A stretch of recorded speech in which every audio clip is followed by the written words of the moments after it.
আল্লাহ বলে, বন্ধু আপনি এবার বলে দেন, জান্নাতের কথা শুননা যদি আমার কোনো বান্দা মনে মনে ভাবে যে আল্লাহ কথা তো ভালো, জান্নাতে তো যাওয়া দরকার, যাইতে তো মন চায়, তা আমি যে পরিমাণ গুনাহ করছি হুজুর, যে পরিমাণ নাফরমানি করছি, আমি কেমনে যাবো?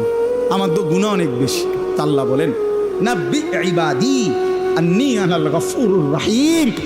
বন্ধু বলে দেন, বান্দা গুনাহ যত বেশি হোক কোনো অসুবিধা নাই, আমি আল্লাহ গফুর রহিম, আমি চূড়ান্ত ক্ষমাশীল, আমি চূড়ান্ত দয়াবান।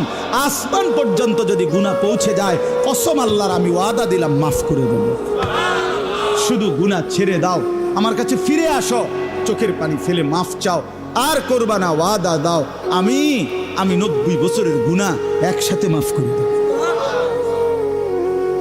মাফ করে দেব। তোমার জন্যই তো বানাইছিলাম জান্নাত বান্দা, আমি রাখতে দিয়ে লাভ কি?